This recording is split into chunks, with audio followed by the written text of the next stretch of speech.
Après un solo en mode de géopolitique, après un solo l'original, bon là ça va pas être géopolitique pour le cas de la musique, mais c'est quelque chose quand même qui nous donne la trique, vous-même vous le savez, donc voilà, on va énoncer les choses, pas de compte à rendre à personne, on dit ce qu'on veut, c'est des propos que je vais tenir n'engage que moi, si ça plaît pas, vous allez là-bas, et si vous n'êtes pas content, vous voulez vous expliquer, vous m'appelez, je dis ce que j'ai à dire, et c'est sûrement pas à vous que j'ai de compte à rendre à ce sujet.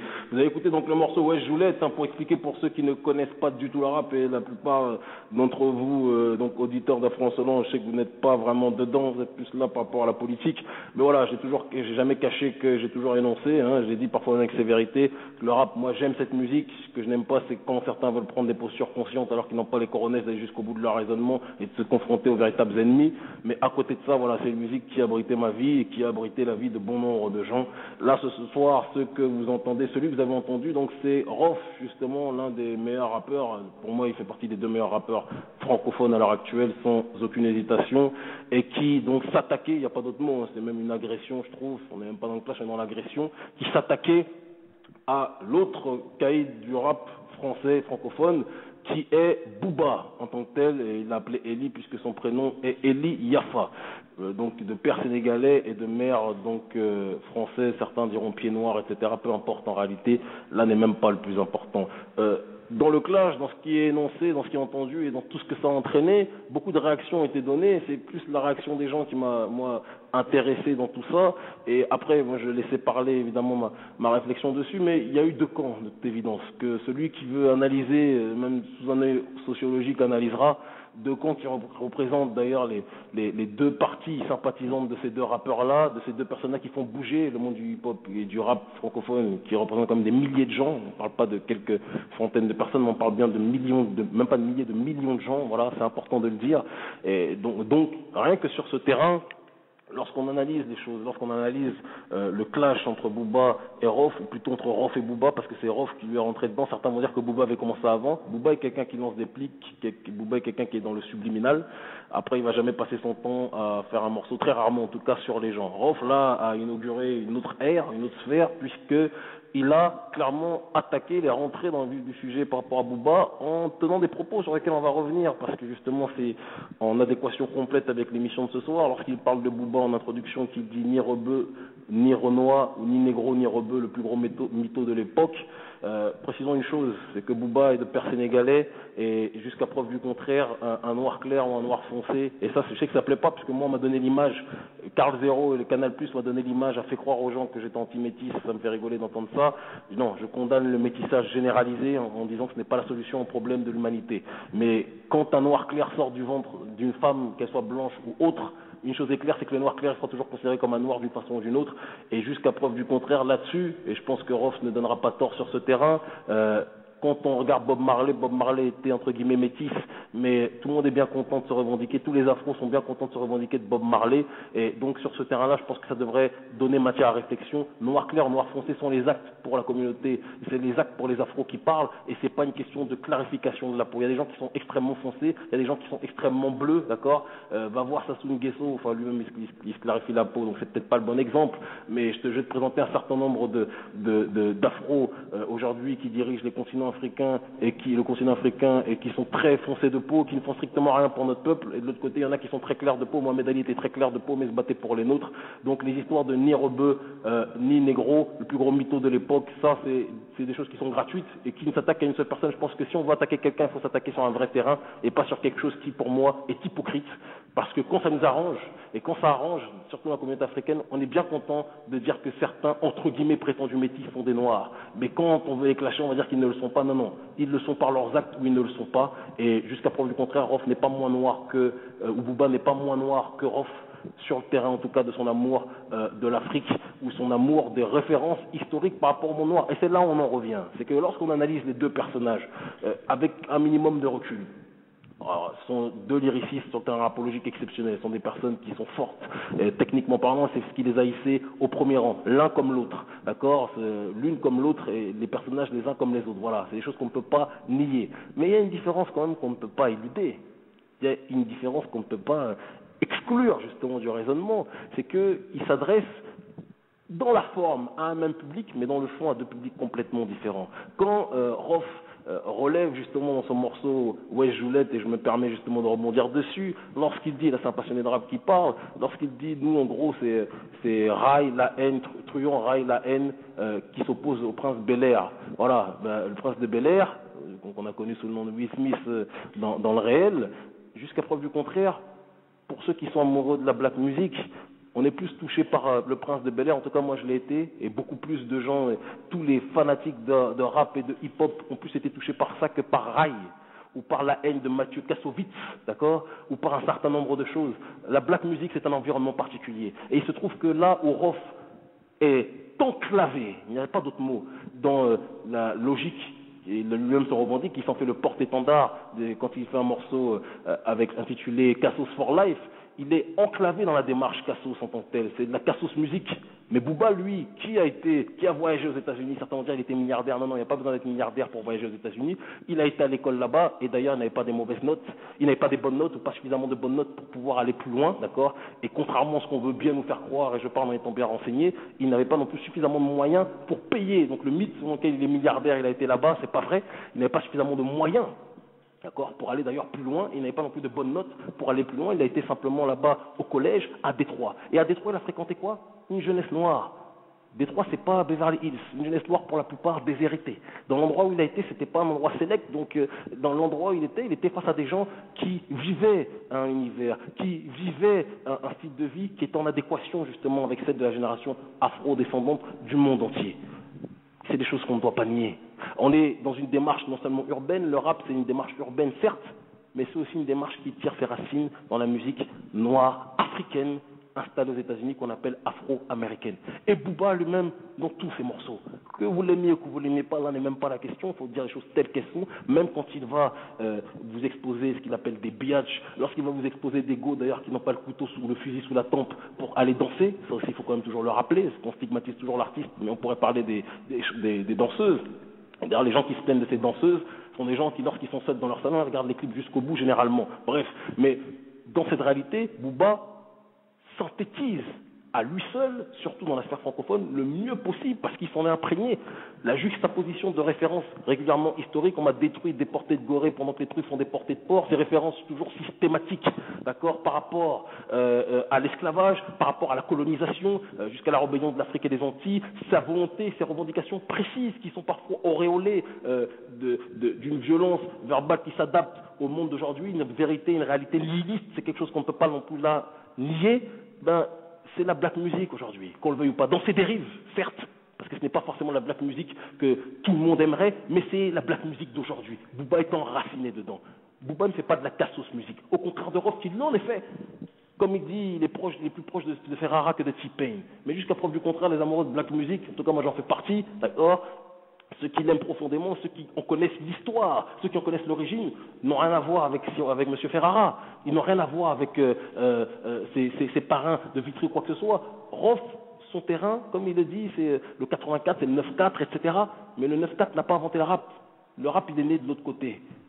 Voilà, il est né aux États-Unis. Et Booba s'est enraciné dedans. Donc on peut l'aimer. On ne peut pas l'aimer. Lorsqu'on dit oui, il prend les méthodes, etc., oui, il s'adapte à son temps. Il sait qu'aux États-Unis, dans le rap, on parle l'argot. Anglais, américain. Eh bien, il s'adaptait à la sphère francophone en parlant l'argot qu'on trouve dans la sphère francophone. Et dans l'argot qu'on trouve dans la sphère francophone, il y a des mots arabes, il y a des mots wolof, il y a des mots antillais, mais il y a une majorité de mots arabes, donc il s'adapte à ça. Ça ne veut pas dire qu'il est arabe, il n'a jamais dit qu'il l'était, il n'a jamais énoncé, il est africain, il est noir clair, et il a toujours été considéré comme un noir par l'extérieur. Et aux États-Unis, là aussi, pour comprendre la situation, plutôt que de faire croire qu'il n'est ni l'un ni l'autre, si il est africain et il est noir clair, aux États-Unis, un métis n'est pas considéré comme métis, il est considéré comme noir. Il suffit que tu aies une goutte ou un quart même de son noir pour être considéré comme noir. Et Booba est imprégné de cette réalité-là. Et qu'on le veuille ou pas dans la nature, c'est pas l'autorité ou le paradigme extérieur qu'on est parfois considéré, et c'est ce qui nous permet justement de nous référencer. Booba est un homme noir clair, comme Marley l'était, comme d'autres l'étaient, c'est un homme noir, et si ça vous plaît pas, eh bien, évitez de vous revendiquer de personnes qui ont la peau claire lorsqu'elles sont brillantes, mais lorsqu'elles ne vous plaisent pas, vous dites que ce sont des métis ou ce sont ni l'un ni l'autre. C'est trop facile de dire ça. L'autre côté, lorsque Rof nous parle justement, comme je disais tout à l'heure, de M. Ferrara et de T-Pain, Ferrara n'a pas inventé l'arabe de 1, et Ferrara, je ne suis même pas sûr qu'il aime les Noirs. On n'entend pas Rof.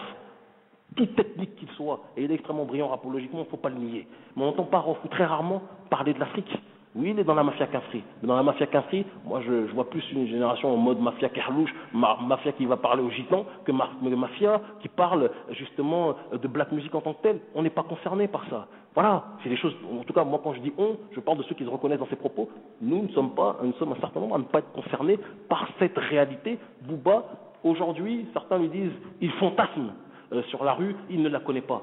Mais jusqu'à preuve du contraire, Biggie, lorsqu'il jouait le gangster, ou lorsqu'il parlait de gangstérisme, lorsqu'il parlait de braquage ou des tas de choses, Notorious B.I.G. n'a jamais été Al Capone, voilà. Mais sa capacité, sa force était de schématiser, était de scénariser un certain nombre de choses. C'est ce qu'on demande aux rappeurs. On n'a jamais demandé aux rappeurs, déjà, d'être des véritables gangsters. Et les véritables gangsters, à part les 50, qui lui a vraiment une crédibilité sur le terrain de la rue, je suis désolé de vous le dire, moi je vous emmène dans les ghettos ici à Dakar, on va voir si les prétendus ghetto youth ou ghetto man de France connaissent véritablement la notion du ghetto en tant que tel. Donc, il faut, je pense, dissocier les deux choses et comprendre qu'ils ne sont pas sur le même terrain et attaquer l'un au prétexte qu'il copierait les codes de la rue. Non, il ne copie pas les codes de la rue. Il a une culture musicale et une culture aussi historique. C'est peut-être pas. Personne n'a dit que Booba est un philosophe. Il ne l'est pas, d'accord. Et on ne lui demande pas l'être. C'est un rappeur. Je ne vais pas lui demander d'être un politicien ou autre, ou un philosophe ou un penseur, d'accord, ou un activiste. Mais ce que je sais, c'est qu'il est imprégné dans les réalités du monde noir. Il est imprégné dans les réalités du monde afro-descendant. Il est imprégné sur le terrain des revendications de ce monde afro. Même quand il va vous parler d'une ribambelle de ce qu'il appelle biatch, etc., il va toujours glisser des mots dedans. Rof va vous parler plus de code de l'honneur. Rof va vous parler, et là aussi on pourrait parler des contradictions, mais là n'est pas la question, tout le monde a des contradictions, du premier jusqu'au dernier, et moi le premier, donc il n'y a pas de souci dessus. L'homme est contradictoire par essence. Mais Rof va vous parler de code de l'honneur, Rof va vous parler de la rue, Rof va vous parler des cassos, mais on entend très rarement Rof, ou en tout cas pas systématiquement, Rof parler de l'histoire du monde noir. Très très très rarement, il n'en parle pas. Donc évidemment que les amoureux fondamentalistes de la black music vont se sentir plus concernés par Booba, qui en plus dans sa dimension, comme je l'ai déjà conceptualisé auparavant, anarchiste libéral, d'accord, anarchiste parce qu'il ne croit pas dans le système politique en tant que tel, et libéral parce qu'il pense que l'auto-entrepreneuriat et la possibilité d'être le plus riche possible pour s'en sortir permettra de s'en sortir avec ses frères. Et contrairement à ce qu'on pense, il aide les siens autour de lui. Là aussi, je suis bien informé puisque je connais quand même pas mal de gens.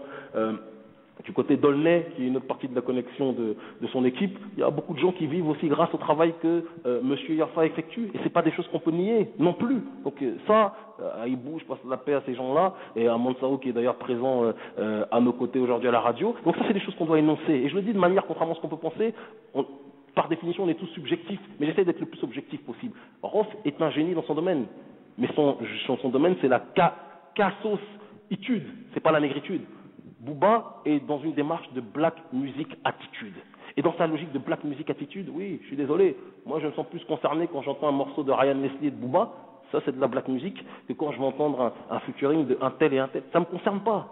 Ça ne me concerne pas. Donc parler des gitans, les gitans, je ne connais pas les gitans qui font du rap, Saïd Gecko s'en revendique, mais il n'en est pas non plus. Parler de la rue, Vicry 9494, moi ça ne m'intéresse pas si je veux vraiment la rue, comme je vous dis, je vous emmène à Rio de Janeiro, ou je vous emmène ici à DKR, d'accord, ou je vous emmène aux États-Unis, dans les vrais coins 50, pourrait vous en parler, ça c'est la vraie rue. Mais on n'est pas en France, la France c'est 10 ans de retard au moins, comme dirait l'autre. Donc mettons un petit peu d'eau dans notre vin pour ceux qui boivent, d'accord, et n'oublions pas une chose. Cette guerre déjà sert les intérêts de ceux qui veulent montrer que notre population et notre génération est une génération qui n'est pas disciplinée, une génération qui n'est là que pour se battre l'une avec l'autre, pour montrer qu'il n'y a pas de frères dans ce milieu-là et que le noir est incapable de se tenir droit. Voilà. Et ça sert aussi évidemment à faire du buzz pour les deux artistes. Mais si vous voulez faire du buzz, faites du buzz par votre talent. Voilà, c'est mon point de vue. Laissez parler la musique, mais des agressions comme ça puériles, dire que l'autre n'est pas noir, n'est pas arabe, on ne lui demande pas d'être arabe, c'est un noir clair, stop, voilà, premier point, et dire que l'autre il est plus proche de T-Pain que de Ferrara, je l'ai dit, je le répète, je suis désolé de vous le dire, mais Ferrara il fait pas du rap là où il est, peut-être qu'il rappe au placard, mais il fait pas de rap, voilà. T-Pain il en fait, et T-Pain moi personnellement il me fait vibrer, je pense qu'il en fait vibrer beaucoup. Donc il y a les amoureux de la black music, il y a les amoureux de la giton music ou de la cassos music, et moi je fais partie de la première partie, et j'ai pas peur de le dire, j'ai pas peur de l'énoncer, d'ailleurs pour que j'ai peur de l'un d'entre eux, il faudrait vraiment se lever de bonheur. Moi c'est avec la section antiterroriste que je parle, c'est pas avec autre chose, donc voilà, c'est pas avec la BAC ou je ne sais trop quoi. Donc rappelons bien une chose, il y a deux artistes profonds.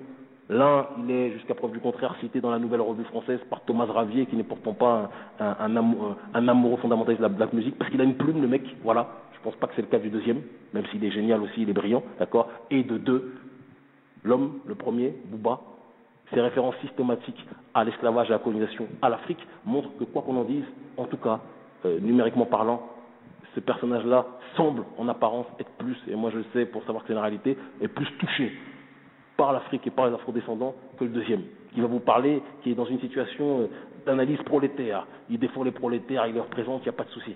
Mais tous les amoureux de la black music, ça va au-delà d'une histoire de prolétaire. Il y a la souffrance du prolétariat noir à la base, mais qui englobe après, par la suite, une généralité.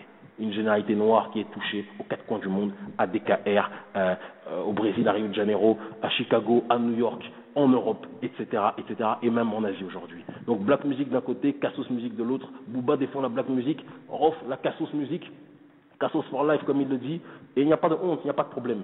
Mais les deux ne sont pas sur le même terrain, et je vous le dis, celui qui est dans l'héritage pur du rap, en tout cas selon nous, on le dit, on n'a pas peur de l'énoncer, Booba l'est, et c'est pour ça que, à nos yeux, je veux dire que clash il n'y a pas lieu d'avoir, c'est comme si un poids lourd boxait avec un poids léger, ou c'est comme si un champion de K1 boxait avec un champion de boxe poids lourd, c'est pas le même domaine, c'est pas la même chose, que chacun fasse son sport, mais que l'un arrête de croire qu'il ne va agresser l'autre. Ross, dans la logique de Cassos Attitude, est le meilleur, mais Booba, dans la logique de black music, au sens historique du terme, on est concerné, on est les afros, on est touché quand on entend des revendications, et là je pars sur ma radio à Afro-Insolent, on est touché quand on entend des revendications par rapport au monde noir, et je préfère d'ailleurs les revendications non hypocrites d'un Booba qui va faire une phrase, mais il sait qu'il n'est pas politicien, donc après il va te parler de ce qu'il connaît, il va te parler de foutaise parfois, il va te parler de braquage, c'est du cinéma, c'est le clip, c'est l'art de scénariser comme Biggie l'a fait à son époque d'ailleurs, et de l'autre côté, voilà, quelqu'un comme Rof qui, pas de problème, va vous parler de Vitry, va vous parler de 9-4, va vous parler de Starfuckers, va vous parler d'un certain nombre de choses, va vous parler de la rue, il n'y a pas de souci. Et voilà, moi c'est pas la rue de Paname qui m'intéresse, je vous le dis comme je le pense, le rap il est américain, il n'est pas né dans le 9-4, il n'est pas allé non plus dans le 9-2, mais Booba lui-même sait où est-ce qu'il est né, et c'est pour ça qu'il s'en revendique, il a ses influences parfois même exagérées sur ce terrain-là. Et c'est pour ça que nous sommes concernés en tant qu'afro, je le dis, afro-militants, par la première partie et non pas par la deuxième. Donc, black music, nous, c'est notre côté. Cassos music, pour les autres, si vous revendiquez, il n'y a pas de souci, on vous respecte. L'homme est talentueux dans son domaine, exceptionnellement parlant Rof, mais sur le terrain de la black music, le premier, Eli Yafa, noir clair, est un génie, est brillant, et c'est le meilleur rappeur francophone, on n'a pas peur de le dire, si ça ne plaît pas, vous raccrochez, et puis c'est tout. Comme dira l'autre, voilà, les choses sont énoncées, on revient à un sujet plus politique, plus sérieux, mais j'avais besoin quand même, j'avais envie de me prononcer dessus, parce que j'entends des choses qui me chiffonnent les oreilles clairement, j'ai envie qu'on parle sincèrement et sérieusement des choses, et qu'on arrête de s'appuyer sur des images, sur des stéréotypes, il n'a pas connu la rue, il n'a pas connu ceci, il n'a pas connu cela, si, il a son univers, Rof a le sien, stop. Un point barre et un point, un trait. Et ce qui est le plus important, c'est de savoir qu'est-ce qui produit la musique et qu'est-ce qui vend du rêve. La musique, c'est fait pour vendre du rêve. Moi, j'ai pas envie d'avoir un braqueur rappé. Si je vois un braqueur rappé, je vais me réfléchir, je vais voir exactement pour qu'il en arrive là. Et ce sera une autre partie qui m'intéresse. Voilà, point barre.